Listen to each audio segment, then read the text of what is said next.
Halo guys, Assalamualaikum warahmatullahi wabarakatuh. Perkenalkan, nama saya Wahyuni Nurmatan NIM 1207 220165. Pada video kali ini kita akan membahas tentang inovasi dan evaluasi pembelajaran anak usia dini. Bagaimana? Yuk ikutin videonya.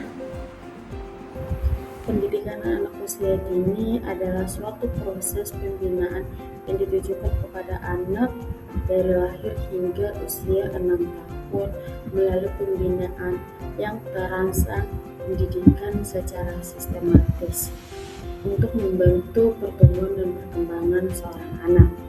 Hal ini meliputi dari fisik motorik, kemudian dari bahasa, perkembangan sosial, emosional, moral, dan juga nilai agama, sehingga anak memiliki kesiapan. Selanjutnya, apa itu inovasi?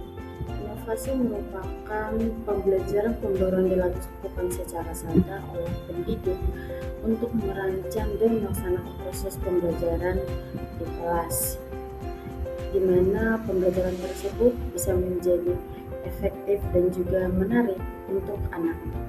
Pembaruan ini dapat tercakup sebagai berbagai aspek seperti penggunaan metode yang lebih variatif, kemudian penggunaan media sosial, penggunaan media sebagai bahan ajar atau alat peraga secara alami, serta menerapkan strategi pembelajaran yang berdasarkan kepada anak usia. Apa saja sih tujuan dan juga contoh inovasi tahun?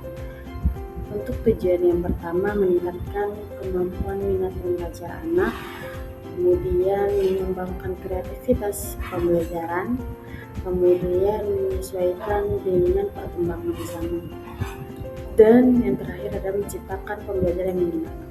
Jadi di sini inovasi itu memiliki beberapa tujuan penting. Sebagai seorang guru, kita harus bisa melakukan sebuah pembelajaran yang sangat menarik dan juga tertarik untuk anak-anak mengikuti kelas. Jadi sebagai guru, kita juga harus menyiapkan beberapa hal untuk menjadikan kelas kita itu kelas yang menarik bagi anak-anak. Kemudian contohnya apa saja, yaitu penggunaan media pembelajaran. Pertama, kita bisa menggunakan media Discord, yaitu sebuah media bebas yang bisa kita jadikan apapun untuk menjadikan sebuah media dalam kelas sesuai dengan tema kita. Kemudian pembelajaran berbasis bermain. Anak usia dini adalah tempat di mana anak-anak bermain sambil belajar, bukan belajar sambil bermain. Kemudian sistem sederhana, penggunaan video atau animasi. Jadi dalam kelas kita bisa menggunakan media video atau menayangkan film-film untuk menarik anak-anak untuk lebih menyenangkan dan lebih santai. Kemudian terakhir adalah kegiatan sekolah sekolah, seperti kita melakukan wisata atau melakukan sebuah kunjungan kepada tempat-tempat tertentu. Berikut ciri-ciri pembelajaran inovatif. Yang pertama, berpusatkan kepada anak.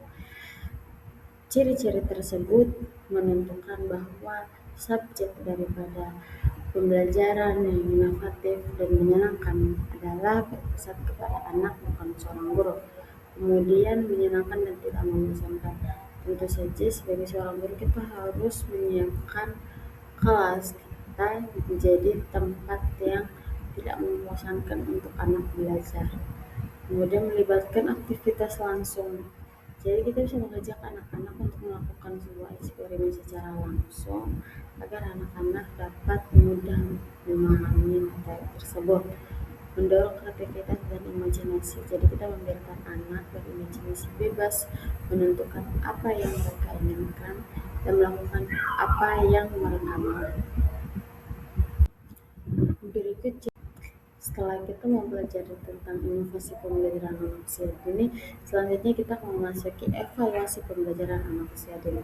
Setelah kita menyiapkan kelas atau ruang belajar yang menyenangkan, kita menyediakan pembelajaran yang kreatif dan sistematis untuk anak. kita.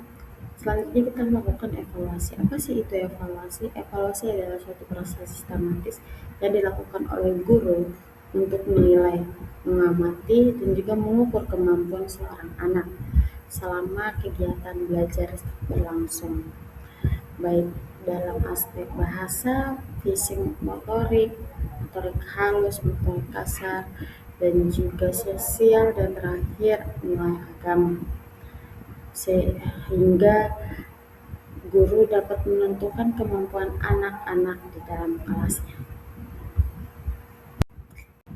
Apa saja sih tujuan evaluasi pendidikan anak usia dini? Yang pertama, mengetahui perkembangan anak, menilai keberhasilan anak, menjadi dasar perbaikan pembelajaran, kemudian memberikan laporan kepada orang tua. Jadi tujuan evaluasi ini adalah kita bisa mengetahui dan mengukur kemampuan anak sampai di mana. Apakah anak ini mampu menguasai dalam aspek kognitif, atau anak ini belum atau kurang menguasai dalam aspek kognitif maupun kasar maupun halus. Jadi tujuan evaluasi ini untuk mengetahui perkembangan anak setiap harinya di dalam kelas. Apa di evaluasi ini juga memiliki teknik dan juga prinsip. Yang pertama, teknik observasi, yaitu pengamatan secara langsung di dalam kelas. Kita mengamati bagaimana anak-anak belajar sehingga kita bisa menentukan kemampuan dan juga perkembangan seorang anak. Dan catatan anekdot, portofolio hasil karya anak sebagai tolak ukur untuk kita melihat hasil dari kreativitas seorang anak dan juga unjuk kerja. Sedangkan prinsip evaluasinya adalah holistik, menyeluruh, berkelanjutan, objektif, dan juga edukatif. Nah, ini adalah salah satu contoh evaluasi pembelajaran anak usia dini. Pembelajaran pada anak usia dini dapat dilakukan ketika guru mengamati anak saat bermain secara langsung. Contoh, anak bermain balok. Guru mengamati bentuk, guru memperhatikan bagaimana anak menyusun balok tersebut, kemudian anak mengetahui bentuk dan juga warna dari balok tersebut, bangunan yang akan dibuatnya. Dari aktivitas itu, guru dapat menilai perkembangan motorik halus ataupun motorik kasar anak, kemampuan memegang dan juga menyusun secara perlahan dan juga seimbang, sehingga bangunan tersebut tidak mudah roboh. Nah, ini adalah salah satu contoh. Sebagai kesimpulannya, inovasi dan juga evaluasi pembelajaran anak usia dini ini merupakan dua hal yang saling berkaitan, jadi tidak bisa dipisah satu sama lain, sehingga menciptakan proses pembelajaran yang optimal. Inovasi pembelajaran berperan dalam menghadirkan kegiatan yang kreatif, menyenangkan, dan tidak membosankan.